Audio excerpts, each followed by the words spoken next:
Do you want to learn how to strengthen your intuition? I've got 10 really good tips coming up.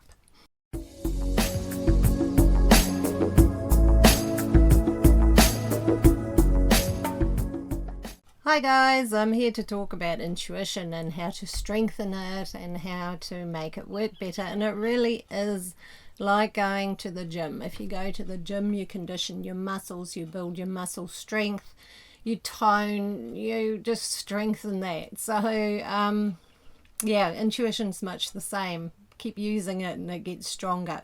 The more you use it, the better it works. So yeah, I've got some key points here as to what you can do to make it work better, to make it stronger. And intuition's so handy in everyday life. I've used it to even fix things on my truck at times when I've been totally puzzled. I just go, okay, I just need some input here as to what's going on to solve those little puzzles. It can be handy for so many things. And if you want to work spiritually, it's an absolute must, because otherwise you will just do what everybody else does instead of doing it your own unique way, which I find is so important. I mean, I look at the psychics and the readers and the tarot card readers, I know, and everybody works a little bit differently in their own way. Nobody sees things quite the same, and I think that's good, because yeah, otherwise it'd be carbon copies and you might as well just use a computer program, because there'd be no feeling, no empathy, and no real connection with the other person, the person who's the client. So okay, so straight on to it. Number one is use it. Use it every day. Use it to find out all sorts of things. Use it to find things you've lost. Use it to figure out who's calling you. Just trust it and use it. Those are the keys, really. Those are the main ones to make it stronger. Number two is meditation. Meditating is actually so helpful, and it doesn't have to be for long periods of time. So many people think, oh, if I meditate, I have to sit there for like an hour. No, you don't. Even 10 minutes is better than nothing. And meditation doesn't mean you have to sit there and chant Om. Meditation can be sitting by a stream and just closing your eyes and allowing the sounds of nature and the water to just calm you and bring peace to you, and you'll start getting some intuitive hits and information starting to come in. Now there's a real tendency to overanalyze that information. Try not to do that, because then you're kind of picking it to bits, and that stops the flow. So because our intellectual reasoning is actually very strong, and it can override our intuition because we're trained to use it more as children. Now number three is writing and journaling. Sometimes when I'm feeling a bit sort of, I don't know what's going on with me, I'm not feeling quite right, I actually just pick up a piece of paper. I actually use exercise books, school books, because they're cheap and they're handy, and I just start writing. And I just let it flow, and it's amazing what comes out sometimes. You know, it usually starts with me having a grumble and a grizzle about things and letting it all out. And then slowly the wisdom will start coming through, and I'll start writing that. And it's a really good way to get guidance and to get clear on things. So, and maybe even keep a notebook of your intuitive information that you're receiving and how that feels and things like that. So writing is a very, very good way of doing that. Number four is to start using some intuitive tools that can be tarot cards, angel cards, pendulums, rune stones. Oh, look at that. Look who's come to say hi. It's Miss Feeney. She's very intuitive, actually, because she's never been taught not to listen to it. So yeah, use those tools, use those different methods to develop it and train it. And once again, try not to overanalyze everything.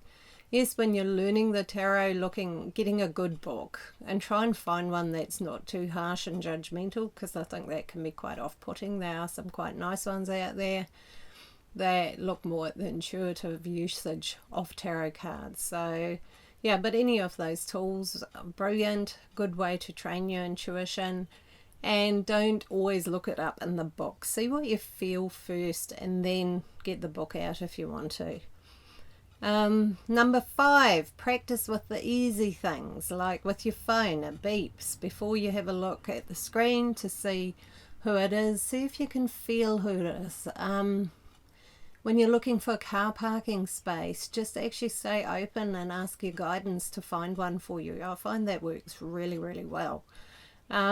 Little things like that, finding your lost keys instead of frantically running around searching, just go quiet and go within and see if you can get any input into where they might be. So yeah, that's another way of doing it. Number 7 is listen to your body. Your body is like this feedback machine that's amazing. It brings you information all day long. That's why we have butterflies and tense necks and all those different feelings and symptoms and things like that. It's our intuition and telling our body that, hang on, we're not in alignment. So if you're feeling excited and have little butterflies, that's quite a good sign. If you feel really tired even thinking about it, then listen to that. It indicates that you're doing something that you're not completely happy with, that's out of alignment with how you're feeling right now. So listen, trust your body. Your body will tell you. If you're looking at making a choice and making some decisions, imagine each scenario and just feel how your body feels. Do you feel tense? Do you feel way down? Do you feel excited? Do you feel inspired? It'll give you a lot of feedback. So our body's very, very responsive to things like that. Number 8, go into nature. Nature is just such a wonderful place to connect, to ground, to connect with our intuition, and just to allow our thoughts to slow down and to start quietening, and through that become yes, I did turn that on, become much more receptive to intuitive wisdom and intuitive information. So nature is a wonderful place to do that. A busy place, not quite as good, but if you can go somewhere peaceful and beautiful and just spend time there, your thoughts will slow down. Number 9, ask for guidance before you go to sleep. Before you go to sleep at night, if there's something you'd like more information on or more guidance on, hold that thought in your mind and then just say thank you, and see if you have a dream or if you feel like you've somehow cleared it by the morning. It doesn't always work straight away. Sometimes you have to do it a few times, but quite often I know I have dreams that'll resolve things for me or give me a pointer or an indication. So it's a really good time to do that. Don't get yourself wound up. Just loosely hold a thought and go, should I go away this weekend? Or will I enjoy going away this weekend? And then just go to sleep. Okay, so number 10 is trust what you feel and know. We are so conditioned in this society to mistrust, to overanalyze, to overthink everything we know and feel deep inside.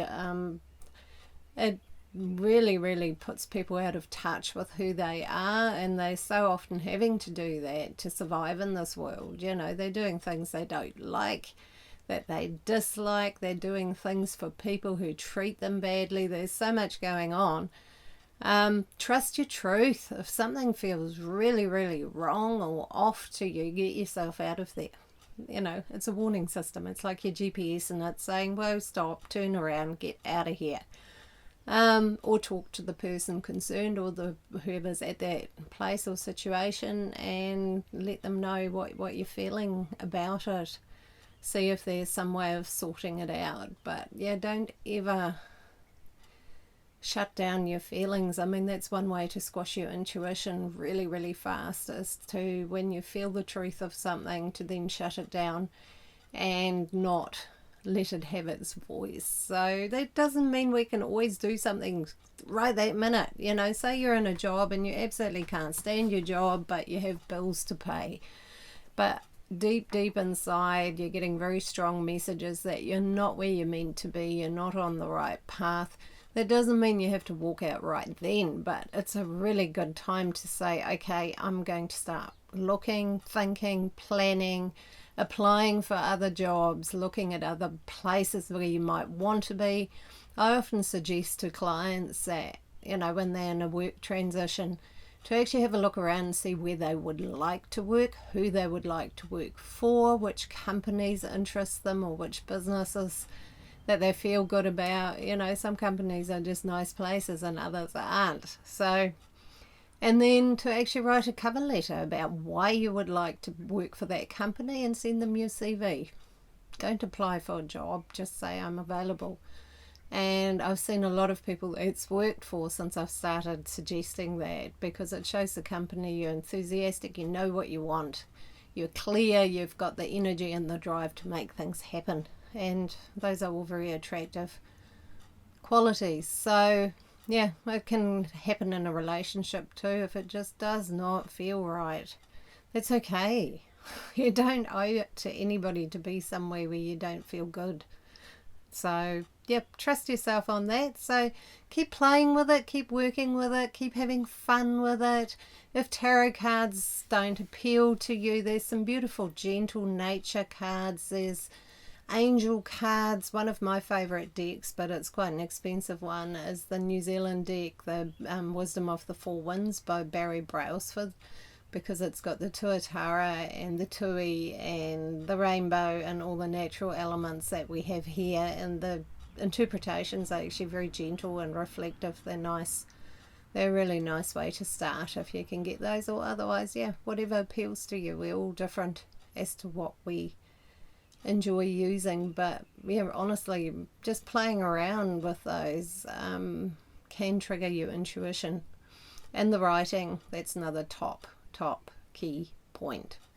Don't plan it, don't write it like a letter. Get a piece of paper or a notebook and just start writing whatever.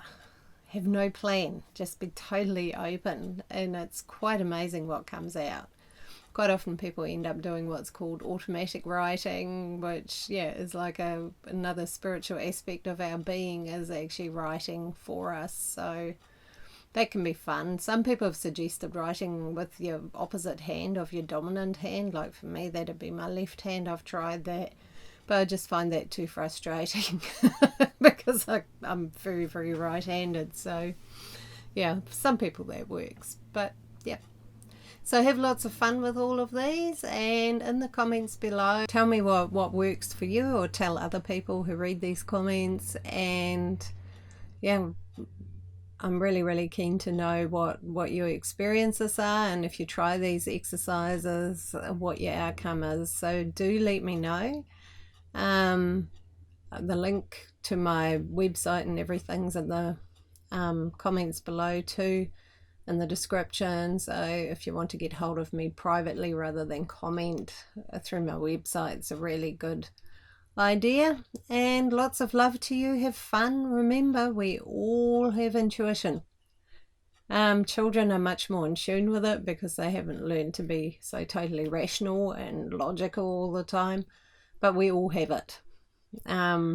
It's just a matter of using it. Use it or lose it. Okay, lots of love.